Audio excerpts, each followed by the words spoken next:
course, this has been what I think is a little bit of a vanity project for Mr. Prigozhin and his Wagner group.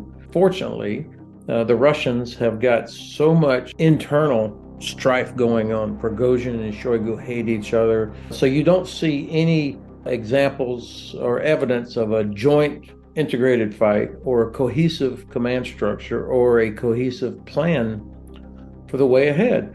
And this much ballyhooed Russian offensive, but it was kind of just a little bit more of the same, a few more missiles, a few more unlucky conscripts.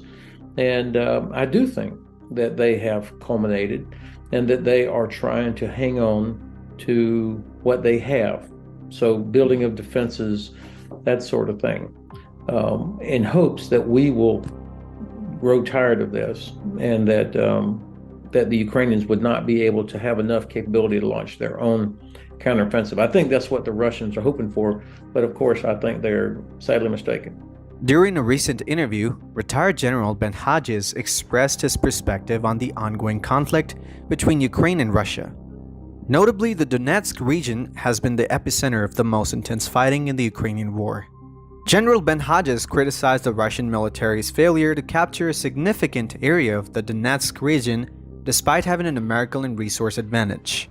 He attributes this to internal conflicts within Russia, particularly among key figures such as the Russian military chief Mr. Gerasimov, Minister of Defense Mr. Shoigu, and the head of the Wagner group Mr. Prigozhin.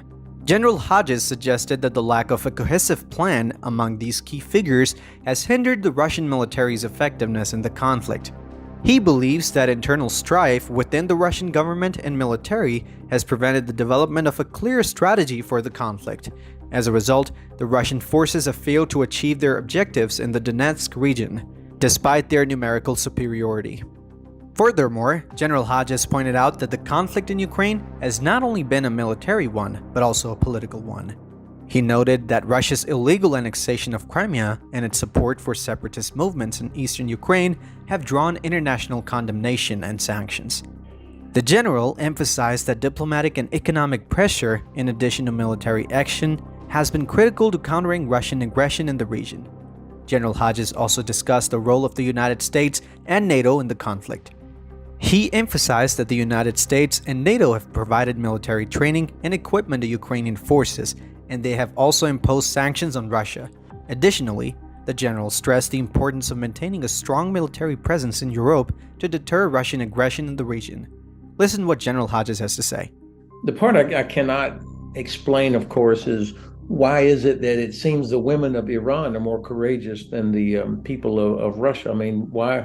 I'm not a Russia expert, but and I know they have this immense, comprehensive internal security structure, and also the culture doesn't create the incentives for people to come out in the street. But I think it feels like around the edges, you hear a little bit more as people get the courage to speak out, to complain. You know, the famous mothers who were so visible during Afghanistan, you start to see little bits and pieces of that now. Not enough to change Kremlin policy, but it's there. And I think if the Kremlin were to announce another mobilization, it would be another humiliating exodus of thousands of military-age males leaving the country again.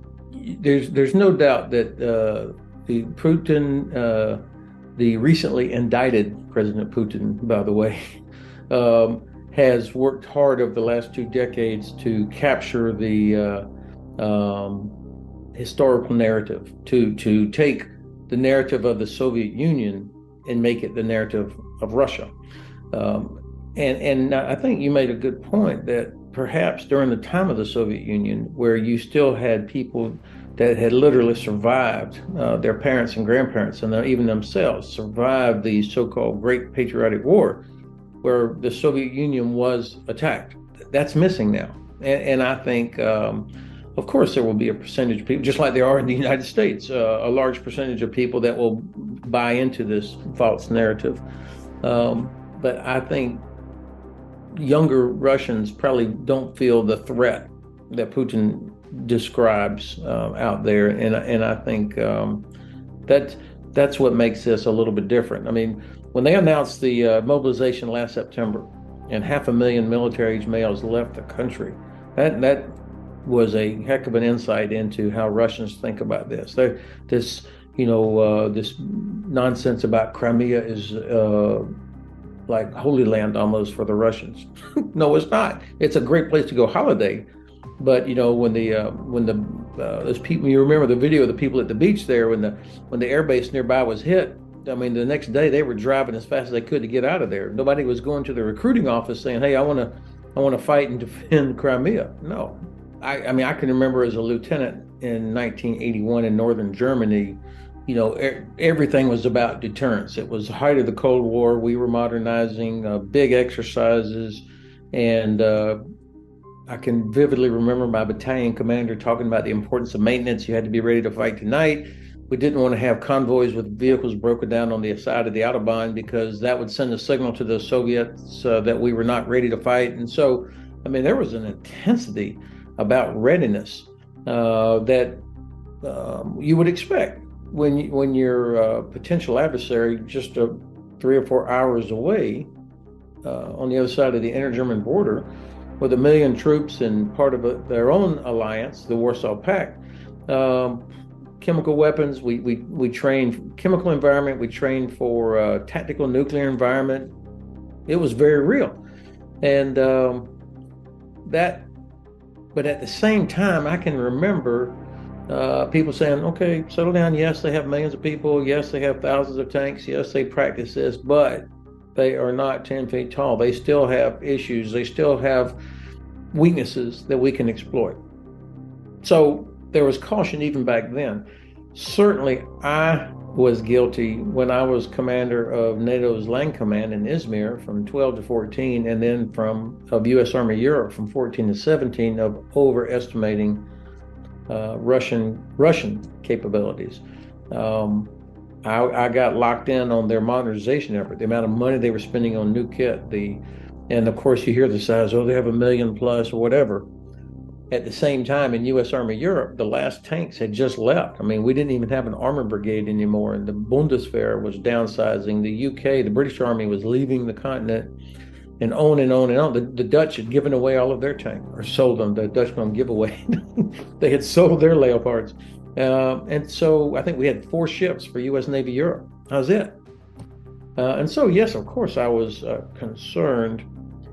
But what I failed to appreciate is the impact and the depth of corruption, top to bottom, in the system. False reporting, poor quality assurance, lack of stuff. I mean, storage of ammunition. I mean, these are all things that were suffered from corruption. And then the last thing, of course, is I misread what they were doing in Georgia and Ukraine and Syria and Africa. It was actually a very, very small percentage of the military that was actually doing these things. It was Wagner or it was the airborne units. So they actually had no real experience, operational experience. And if you don't have operational experience and you don't do meaningful exercises where you train to the point of failure, which they don't, then you end up with a poor command structure and a logistics system that's not fit for purpose. I miss that. If we conclude this interview, General Hodges offered valuable insights into the ongoing conflict in Ukraine. He highlighted the importance of a cohesive plan and strategy for military conflicts, as well as the need for diplomatic and economic pressure in addition to military action. The general also emphasized the role of the United States and NATO in supporting Ukraine and deterring Russian aggression in the region.